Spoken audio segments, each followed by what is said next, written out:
যত সকালে ঘুম থেকে উঠি না কেন সূর্যদেব কিন্তু সবার আগে উঠে হাজির। আর এদিকে আমাদের যে ম্যাও পুষিটা সে ছাওয়ার মধ্যে ঘুমাচ্ছে হাই করে, করার আর কি আছে, তাদেরও ভীষণ কষ্ট এই গরমে।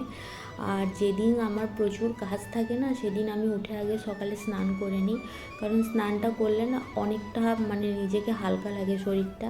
এবার সব কাজ হবে, এটাও একটা চিন্তার বিষয়। এই বিছানা তুলবো, ভেজাবো, কারণ আজকে না দিদিকে জামা কাপড় কাচতে দেবো। আর ফ্রিজটা এখন সেভাবে বন্ধ করতে পারছি না, প্রচণ্ড বরফ হয়ে গেছে ভেতরে ডিপ ফ্রিজে। তো বন্ধ আর কি করে করব, ডিপ ফ্রিজে যে পরিমাণে বরফ হয়েছে 2-3 দিন বন্ধ রাখলে তবে হয়তো বরফটা গলবে। তো এখন থাক, সেভাবে আর ডিপ ক্লিন করলাম না, হালকা করে পরিষ্কার করে দিলাম, ধুলোগুলো একটু ঝেড়ে দিলাম আর কি। আর ফ্রিজের মধ্যে তরকারি রাখছি, তাও তরকারিগুলো যেন কেমন একটা হয়ে যাচ্ছে, পেকে গেছে। উচ্ছেগুলো ভেবেছিলাম আজকে ভাজা করব, কিন্তু পাকা উচ্ছে খেতে পারি না।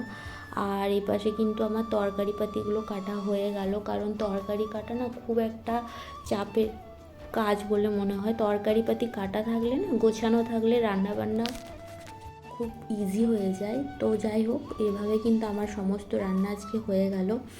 আর এই যে এবার আমি বাসনগুলো ধুয়ে নিচ্ছি, কারণ বাসন টাসন ধোয়ার পরই আমি একদম রান্নাঘর পরিষ্কার করি। কারণ রান্নাঘর পরিষ্কার করার পর আমার আর রান্নাঘরে ঢুকতে একদম ইচ্ছে করে না। আর খাবারগুলো আজকে রান্নাঘরে রাখিনি, রান্নাঘরটা প্রচণ্ড গরম, ওই কারণে বাইরে বার করে দিয়েছি বারান্দাতে রান্নাগুলো। আর সব রান্না না ঝুড়ি ঢাকা দিয়ে রাখি, এখন গরমকাল যেহেতু। বিশ্বাস নেই এত সকাল সকাল রান্না হয়, কখন যে কি নষ্ট হয়ে যাবে বলা মুশকিল।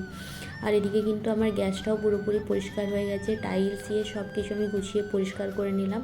রান্নাঘরটা যখন পরিষ্কার হয়ে যায় না, দেখে কি একটা শান্তি লাগে, এই যে কি সুন্দর পরিষ্কার হয়ে গেছে। আর এই পাশে আমি কাজ সারছিলাম, আর দিদিও কিন্তু এ পাশে এসে আমার সমস্ত কাজ মানে জামা কাপড় সব কেচে দিল।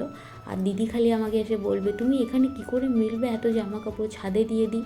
না, ছাদে দিলে আমার জামা কাপড় আর জামা কাপড় থাকবে না, ওগুলো পাঁপড় ভাজা হয়ে যাবে, আর রঙটাও পুরো চলে যাবে জামা কাপড়ের, কারণ প্রচণ্ড রোদের জোর। ওই জন্য মোটামুটি আমার ঘরে যেটুকু জায়গা আছে না, জামা কাপড় শুকিয়ে যায়।